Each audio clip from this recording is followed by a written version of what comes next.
Hola, hoy en Retrologando vamos a completar un vídeo que iniciamos a propósito de Andrea Camilleri, hablando de su serie, pues conocida por todo el mundo, universalmente, sobre el comisario Montalbano. Hoy nos vamos a ocupar de toda la obra narrativa de Camilleri, traducida al castellano, sin Montalbano, es decir, Camilleri sin Montalbano. Parlò brevemente e solo con frasi di circostanza la sera durante il banchetto e sempre alla presenza dei reali. Andrea Camilleri le dedicamos un vídeo a propósito de la serie universalmente conocida, porque está traducida a no sé cuántos idiomas, de Salvo Montalbano, del comisario Montalbano, y en aquel vídeo pues apunté una serie de cuestiones biográficas de él. No las voy a repetir aquí, sino que remito a este vídeo que recientemente hemos subido al canal para esta información. A partir de aquí retomar para explicar alguna cosita más, algún detalle más, para pasar a ver las novelas en orden sucesivo, en orden cronológico, de escritura, no de traducción, porque muchas veces las novelas, muchísimas, fueron escritas en un momento y se han traducido en un orden mucho más aleatorio y muy distinto al original. Bien, de Camilleri decir allí por donde lo dejamos que en los años 70, 60, entra a formar parte de un colectivo de cine vanguardista donde él dirige, donde él escribe guiones y se involucra también con la televisión. Él ha realizado muchísimos dramáticos en televisión, en la RAI y en televisiones que no son la RAI, italianas, de espacios dramáticos, como sobre obras propias que él ha escrito, con adaptaciones y en carácter de director-realizador de lo que se estaba viendo allí. Él ha hecho una labor ingente en televisión, muchísimas cosas. Todo esto compaginado también con que él ha dado infinidad de cursos de escritura, de dirección, casi siempre vinculado con el teatro. Él tiene un estudio sobre el teatro italiano y otro sobre el teatro, podríamos decir, genérico, aparte de algunas obras de teatro, no muchas, por lo menos yo no conozco edición en italiano muchas, algunas, pero no las tengo, pero sé que existen. Pero sí un estudio que está muy bien considerado sobre el teatro italiano. Él conoció a los autores pues de primerísima magnitud. Él es un gran admirador de Pirandello. Veremos una novela que dedica a la figura de Pirandello. Pero él conoció a Eduardo de Filippo, por ejemplo. Él conoció a grandes autores, a Fo, a los grandes autores de la dramaturgia de final del siglo XX. Todos tuvieron relación con Camilleri, porque él dirigía en Roma y en otras ciudades de Italia pues centros dramáticos, lugares donde hacían pues de estos tipos encuentros tipo ciclos, donde incluían autores en activo y tal y cual. Él ha sido un activista del teatro absoluto y total, pero además convencido y con mucho conocimiento de causa. Aparte del teatro también, en televisión ha hecho series, ha hecho sobre todo guiones, pero también de realizador, también ha hecho realización de series, pero que incluso en la de Montalbano, que al principio creo recordar que él no está como guionista, se involucra después. Él decide intervenir como autor, pero ya de guiones, adaptando sus propias novelas, junto con otras personas, al formato de guión para el medio audiovisual. Bien, él como narrador, como escritor, porque ya digo que las obras que él hacía, los textos que manejaba eran directamente por lo general para la televisión, a veces para el escenario, pero sobre todo para la televisión. Pero él como narrador debuta a ojos de todo el mundo en 1978 con El curso de las cosas, novela que había escrito 10 años antes y que se había pasado esos 10 años, esa década, retomando, peinando, modificando y haciendo algo más adecuado a lo que él pensaba en el momento que se le ocurrió por la creación de la novela. La novela no tuvo mucha repercusión, es esta, la tengo aquí la traducción. Es una que transcurre en Sicilia, como no puede ser de otra manera. Algunas no transcurren en Sicilia, pero la inmensa mayoría sí. En la Sicilia profunda, donde hay un individuo, un solterón muy gordo, que siempre está con unas gallinas y que le pasan cosas. El curso de las cosas, que ya digo que pasó con más pena que gloria, pero él no se rindió, porque 2 años más tarde, en 1980, publica esta otra, Un hilo de humo, donde aparece esa ciudad imaginaria Vigata, esa especie de paralelo con Porto Empedocle, lugar de nacimiento del propio Camilleri. En Un hilo de humo ya aparece Vigata, en la otra no. Y Vigata ya aparecerá siempre.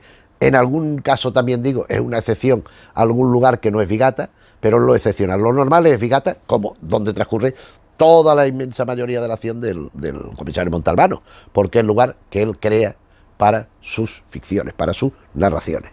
Entonces, en algún caso va a Palermo, en algún caso va a no sé qué, está Montelusa, que está cercana, está pero es Vigata el lugar donde centra la mayoría de sus narrativas. Narrativa que en principio parte de un interés histórico.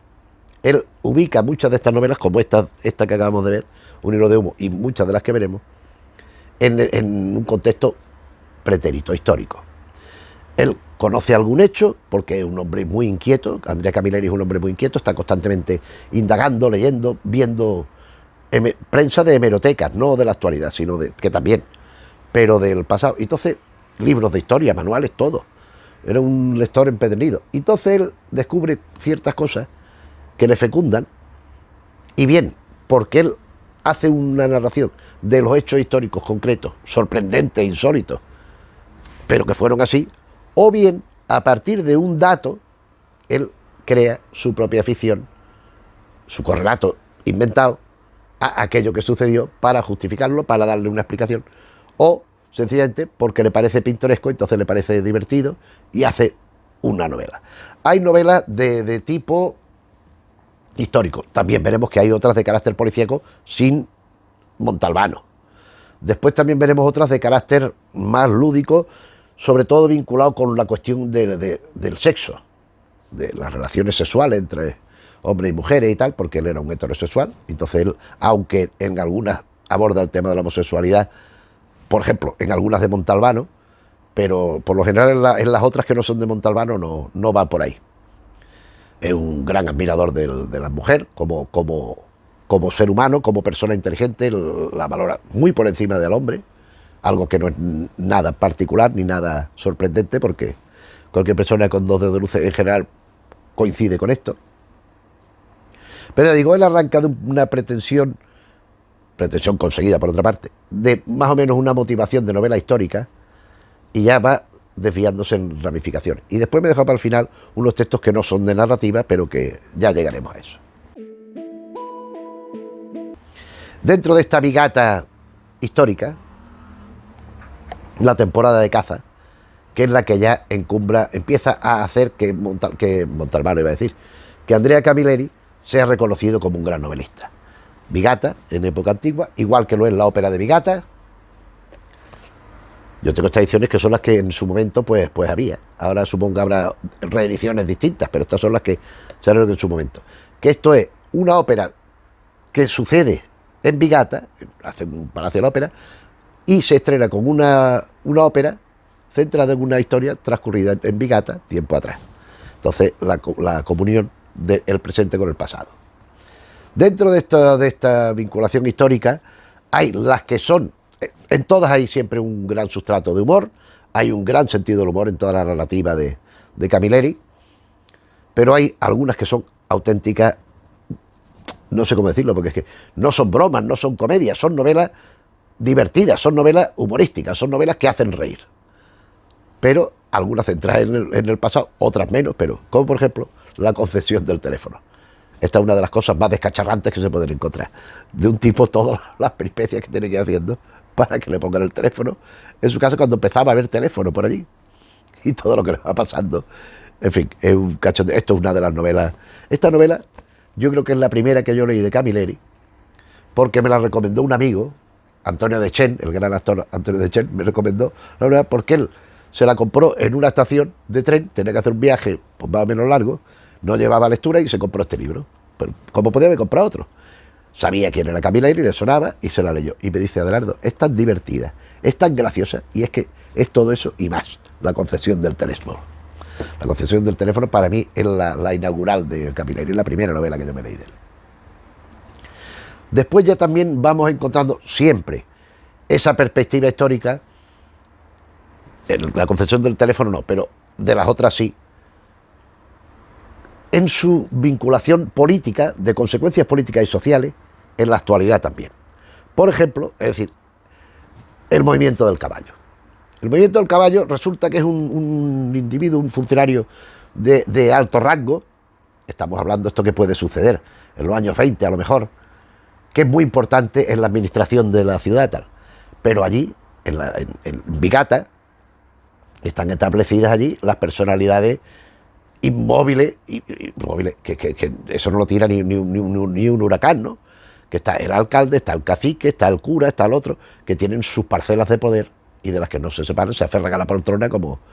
Y entonces llega este administrador, y este administrador intenta hacer una pequeña revolución, sin violencia, sin ninguna cosa radical, pero cambiar las cosas, de forma que se iguale el desnivel económico-social entre unos estratos y otros. Él intenta pues facilitar las cosas a los que menos tienen, a los que son más humildes, a costa de socavar un poquito la riqueza y el extremo poder de los otros. ¿Y los otros qué hacen? Pues intentar al tío echarlo, acabar con su imagen, deteriorar su prestigio, para ellos mantenerse como estaban. Esto es el movimiento del caballo. Después tenemos aquí la desaparición de Pató. Esto es sobre un caso histórico también, conocido por lo visto en su tiempo. Como veremos, aquí hay varias editoriales. Hay de Bolsillo, hay Destino, hay también de Salamandra, pero después hay de otras editoriales menos conocidas, pero que no por ello los textos ni las editoriales tienen menos interés. Como por ejemplo, estas que hemos visto son de Destino, prácticamente todas, aunque algunas estén de Bolsillo, y de Salamandra. Son de Bolsillo y Salamandra. De Destino, de Bolsillo era un colectivo de editoriales, títulos que habían tenido muchas ventas, pues en formato más económico y más pequeñito, para que la gente que no tiene medio o que le apeteciera, o para estas cosas de estaciones y esto, pues vender más. Pero aquí tenemos esta otra editorial, Gadir, que publica Biografía del Hijo Cambiado. Esta es la novela sobre Pirandello. Esta es la novela centrada en la figura y en la obra, pero sobre todo en la figura de Pirandello, de Camilleri, donde Camilleri pues reúne elementos del Pirandello auténtico histórico con elementos de la ficción narrativa y teatral, pero sobre todo narrativa, del propio Pirandello. Es un ejercicio muy interesante. El Rey Campesino, otra novela de índole histórica. Esto sí que fue una revolución. Un rey campesino es un rey nombrado por el pueblo, porque ha habido una serie de problemas, en fin. También novela histórica, es que no me puedo entretener. Los casos del comisario Collura, estos son unos casos cortos, son 8 o 9. Él ya estaba haciendo Montalbano, pero también quería hacer otras cosas. De hecho, aquí aparece Montalbano, en uno de los relatos aparece, y además el propio Camilleri hace una especie de introducción y lo comenta. Este Collura, como se llame, es un policía marítimo, es como un detective de barco.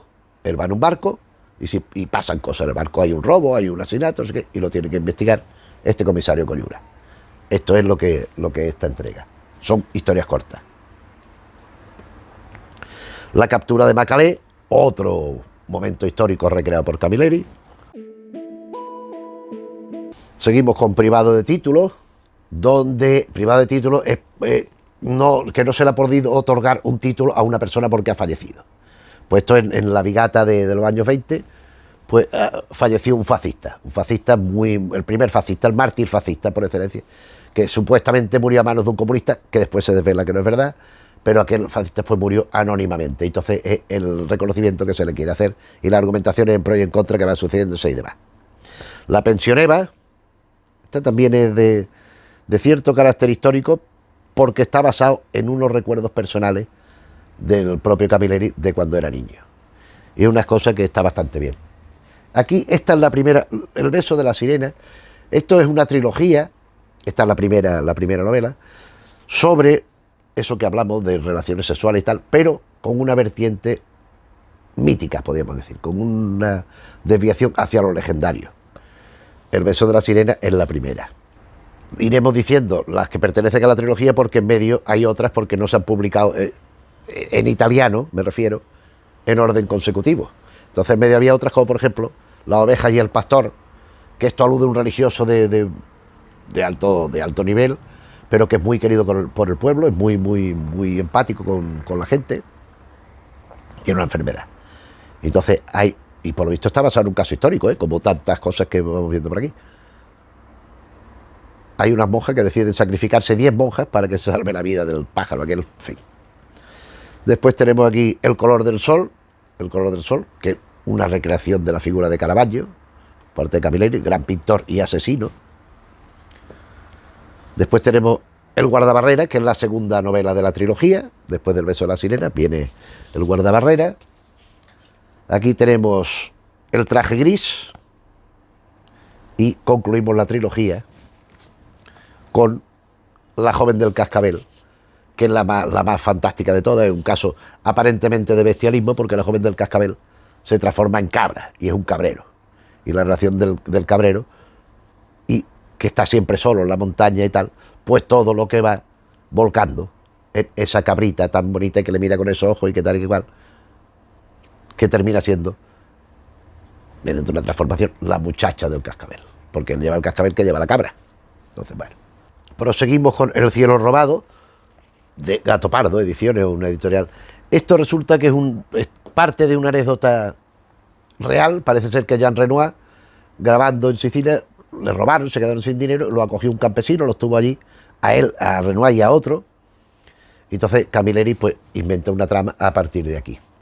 Aquí tenemos La muerte de Amalia Sacerdote.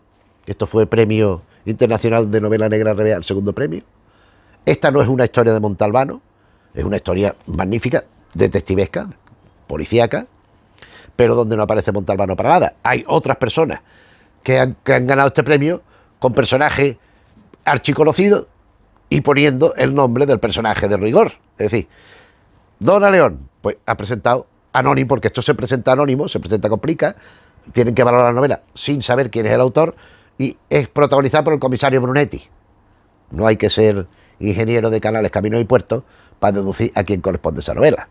Hombre, estas cosas pues suelen estar manipuladas de antemano, ¿no? Pero en este caso, Camilleri tuvo la honestidad de no decir que era él. Ha habido otros autores que ya digo que han presentado con su personaje fetiche, con su personaje emblemático, pero no. Presentó una novela que no tiene nada que ver, es policíaca, es una novela con su contenido social, con su humor. Yo creo que es muy reconocible. Esto podía ser perfectamente protagonizado por Brunetti, pero, por Brunetti, por Dios, por Montalbano. Podía ser perfectamente una novela de Montalbano, pero el autor decidió hacer otra cosa y esta otra novela. Bien. Un sábado con los amigos, que son tres parejas que se encuentran para pasar una velada, una noche, pues bueno, pues recordando y pasándoselo bien, y van apareciendo tensiones, rencillas, van apareciendo pues problemas entre ellos. Volvemos a la historia con el sobrino del emperador. Una historia no muy remota, pero sí no la actualidad contemporánea, donde esta es otra de las novelas disparatadas, es otra de las novelas de reír como la concesión del teléfono. Aquí resulta que está allí en Bigata tal, y un recién nombrado emperador de África, de una zona de África, manda a estudiar a su sobrino a Italia. El sobrino es un veleta, es un mierda, es un tonto el culo, un tío que no sabe nada de nada y que nada más que está acostumbrado a que sus deseos se cumplan inmediatamente. Entonces un caprichoso, es un antojadizo, nada más que quiere estar con tías que le tienen que dar una cantidad de dinero todos los días, pero una cantidad importante, no 2 pesetas. Y el tío se lo pone, siempre está falto de dinero, siempre le tienen que estar dando más. Pero claro, es que ellos no quieren agraviar al tío de él, pensando que el tío lo ha mandado para que lo traten bien. Y el tío lo que quiere es que le pusieran los puntos. Y cuando pasa, pues, porque era un gilipollas, entonces, pues eso. Otra de Gato Pardo Ediciones, La moneda de Acragas. Gato Pardo Ediciones otra vez. Esto resulta que es que Acragas es un sitio que era el lugar que ahora es Agrigento, y resulta que allí habían estado sentados los cartagineses. Entonces resulta que un médico va a atender a un señor que trabajaba allí en el campo recogiendo cosas, limpiando y tal y que igual. Y este tipo ha encontrado, en un peyote de barro, encontró una moneda de oro de los cartagineses. Y se la da al médico porque este señor pues no sabe nada de nada, esto es primero del siglo XX, y el médico va montando a caballo, muy contento porque sabe que la moneda de oro es esa, entonces pensando si quedárselo o qué. Se cae del caballo, tiene accidentes, por el nerviosismo, y esto va generando una serie de situaciones, donde reaparece el señor que ha encontrado la moneda, otros que quieren apropiarse de ella, y todo alrededor de la moneda esta. Es muy divertida esta novela, sin ser de humor, pero es divertida. La intermitencia, otra, es que tengo que correr más porque si no, en algunas me puedo detener algo, pero La revolución de la luna, que esta ocurre en el siglo XVII, donde Sicilia es un virreinato español. Entonces el mandamás de allí se muere. Y por razones de sucesión, ocupa su cargo hasta que nombren otro virrey, otro jefe allí, la mujer. Y la mujer es una prefeminista.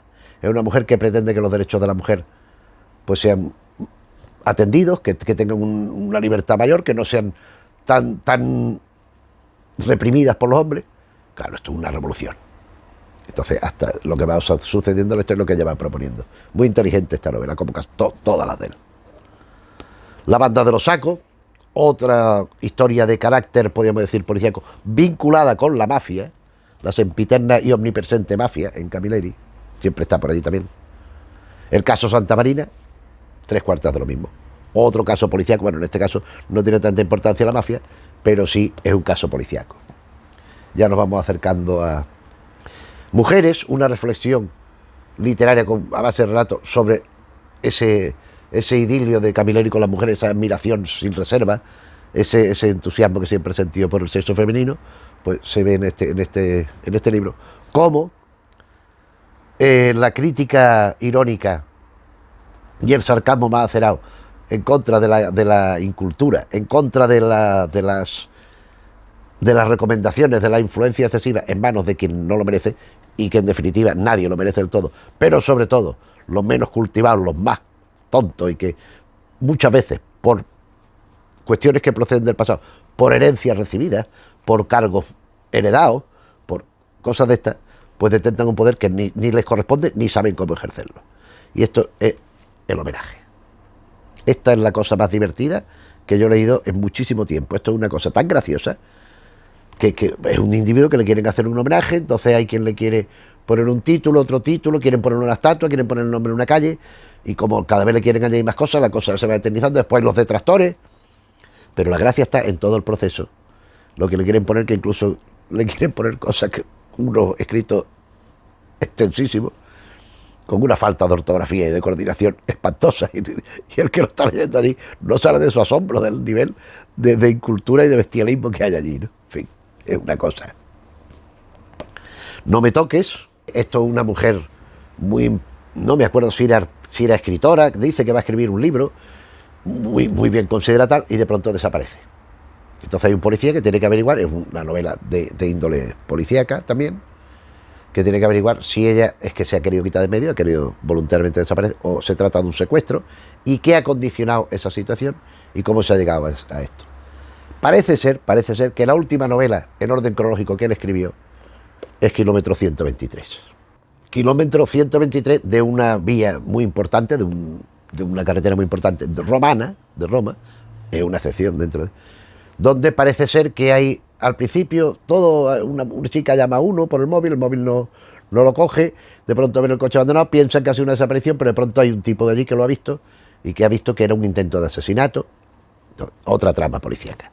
Esto es la novela en sí, la narrativa de creación del, pero he dejado para después otras cosas de otra índole que me parecen magníficas.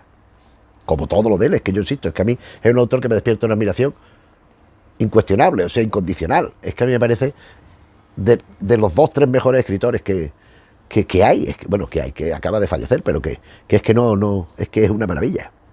Aquí tenemos La liebre que se burló de nosotros. Estos son una historia, esto está publicado por Duomo. Estos son una serie de relatos cortos de animales, pero no son fábulas, sino historias que en teoría, según cuenta él, le han sucedido a él o a su hija o a su primo, con distintos animales, con un perro, con un loro, con una liebre, con no sé qué. La liebre que se burló es de caza, es una historia de caza, que el de niño va a cazar. Son historias de infancia tal, pero que algunas son de una ternura extraordinaria y otras son muy divertidas. En el ámbito de la ensayística yo conozco dos libros. Vosotros no sabéis.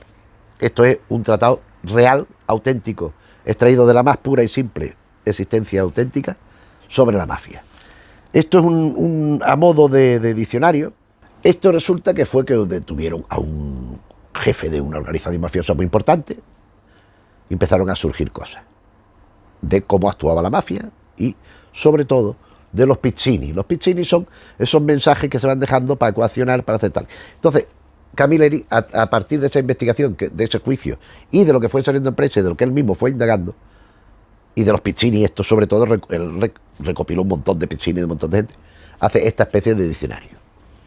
Y aquí hay otro librito muy pequeño, George Simenon y la potencia creadora, publicado por Confluencias, que es una lectura de Simenon muy breve. Esto debe ser una conferencia a lo mejor, muy breve, en capitulitos, donde reconoce la influencia de Simenon en el propio Camilleri y la genialidad que se otorga a este autor. A mí me parece una lectura fresquísima y maravillosa. Y aparte de que Simenon es Simenon, no vamos a entrar aquí a descubrir. Bien, después vienen 3 libritos pequeños, que son Gotas de Sicilia. Estos son unas cosas que él publica en unos almanaques, que publicó a lo largo de una serie de años en los almanaques, en una publicación llamada El Almanaco de la Altana, entre 1995 y 2000. Bueno, son historias cortas, donde hay, aquí sí que se respeta en algunos la forma de escribir y de hablar siciliana propia de Camilleri. Aquí hay algún texto, algún monólogo, algún texto teatral, en fin, y algún texto de reflexión del propio Camilleri sobre determinadas cuestiones. Algo que llevará a cabo en los 2 textos últimos de creación al uso, que tampoco son creación al uso, porque estos 2 textos que vamos a ver a continuación, ambos contienen una serie de elementos comunes. Por ejemplo, son monólogos, son reflexiones sobre un tema mítico y otro bíblico del propio Camilleri, para hacerlo él en el escenario. Es decir, él en un escenario al aire libre en verano, pues él se subió, hizo conversación sobre Tiresias, donde, aparte de reflexionar sobre el personaje de Tiresias clásico en la tragedia griega y tal, pues lo asimila a sí mismo. ¿Por qué? Por la condición de ambos de señores viejos y ciegos. Una ceguera física que a su vez alimenta una visión más amplia, más sensata y, por mor de la edad, más racional, más experimentada de las cosas que le rodean. Entonces, Tiresias no era tanto un adivino, según Camilleri, como dice el personaje de la tradición, como alguien que sabía relacionar una cosa con otra y someter a juicio pues las cosas que sucedían de acuerdo con lo que él, merced a su propia experiencia, ya conocía. Esto lo hizo en un teatro, ahí está en YouTube, está en los sitios, lo han emitido por televisión en la RAI. Fue una cosa que gustó muchísimo, y Camilleri pensó hacer otro igual, otra cosa lo mismo. Lo que pasa que falleció unos días antes, ya no lo pudo hacer porque estaba malo, y falleció 2 o 3 días después, cuando lo tenía que haber hecho en Caracalla, Autodefensa de Caín. Autodefensa de Caín, donde habla de la situación de Adán y Eva original, de cómo Caín no es que fuera un asesino, ni un criminal, ni un despiadado, era un hombre que, según la Biblia, está en una situación de desventaja respecto al hermano evidente, y lo que le va pasando pues obedece a unos condicionamientos determinados que están en la misma Biblia. Entonces habla Camilleri sobre ello, y es muy interesante, como todo lo que ha hecho. Y me he dejado para el final 3 libros que a mí me parecen esenciales, que además en algún momento desgarradores, porque son de una ternura terrible, son de una honestidad absoluta, que son Mis Momentos, que viene a ser una especie de pequeñas memorias. Háblame de ti, carta a Matilda. Matilda es, no recuerdo bien si es su nieta o su bisnieta. Él tiene 90 y tantos años, está ciego, y le escribe a ella, que tiene 4 años. Y en este escrito conmovedor, donde desnuda muchas partes del propio Camilleri, va repasando ciertos momentos fundamentales de su vida, cuando conoce a su mujer, relación con su hija, que no siempre se han llevado bien, como todas las familias pasa, de su lado profesional, para que ella pueda aprender de los errores cometidos por él. Es un libro perturbador. Y por último, aquí, Ejercicios de Memoria, donde, viéndose anciano, viéndose ya tan decadente que no podía ver, pues va hablando. También es que es muy tierno, es muy honesto estos libros, pues de historias de él, de historias de lo que, cómo fue ocurriéndosele alguna de las novelas, el personaje de Montalbano, etcétera. Vigata, la creación de Vigata en su imaginario, ya digo que es trasunto de Porto Empédocle. Pero en definitiva estos 3 libros son en cierta manera pues unos escritos testamentarios del propio Camilleri, viendo que su existencia llegaba a su final. A mí me parecen 3 libros muy recomendables, que llegaba a su final, como a su final llega este vídeo ya excesivamente prolijo, como suele suceder. Y como sucede siempre, sin excepción, respecto a lo que me planteo a priori cuando empiezo a grabar el vídeo. Pero bueno, es lo que hay. Es una obra amplia, extensa, que sumada a toda la serie de Montalbano, que ya vimos en ese otro vídeo, al que ya he eludido un par de veces, conforman la trayectoria de Camilleri traducida al español. Porque así como de Montalbano solamente faltan tres títulos de novelas de esta independiente, no quedan menos de 15.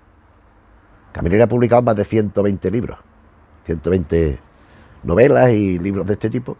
O sea que todavía hay tela que cortar, y esperemos que las editoriales no se dejen llevar por este oleaje de que mientras el autor está vivo, ¡oh, qué bien!, y goza de una cierta popularidad. Camilleri es el autor más vendido en Italia en la época actual. O sea, en Italia y fuera de Italia ha vendido muchísimo, lo que le ha permitido tener un ritmo de vida en su último año, pues como le ha dado la gana. Nunca ha pasado hambre, pero que queda bastante, y esperemos que las editoriales españolas sean suficientemente capaces, inteligentes y dignas para ofrecernos traducción del material que falta y no dejarnos con la miel en los labios, habida cuenta de que el autor ha fallecido. Algo que suele suceder con bastante frecuencia. Pero vamos, que material publicado de él hay todavía bastante. Pero esto es lo que conocemos hasta este momento en español, y bueno, pues por eso lo dejamos aquí. Espero que te haya recordado alguna de estas historias, aunque las 4 palabritas que he dicho de alguna cosa, porque de la mayoría no he dicho nada, sencillamente me dedico a pasarla por delante. Porque entonces, si me detengo, tardaría demasiado en comentar, porque son materiales pues para hablar y para conversar tranquilamente. Siempre recomendarte la obra de Camilleri. Si la conoces, espero que recuerdes cosas. Si conoces parte, completarla, y si no la conoces de nada, no te vas a arrepentir nunca de acceder a ella, porque es una literatura de primerísimo orden y que con una capacidad de alcance y de eficacia que muy pocas veces se encuentra en la literatura. Y nada más, espero que el vídeo te haya parecido bien. Si es así, le puedes dar al me gusta, al iconito este del dedito. Te puedes suscribir si te interesa, que no hay que mandar ni email, ni mandar nada de nada, ni hacer nada más que darle a donde pone suscribirse. ¡Pum! Suscrito, pues ya está.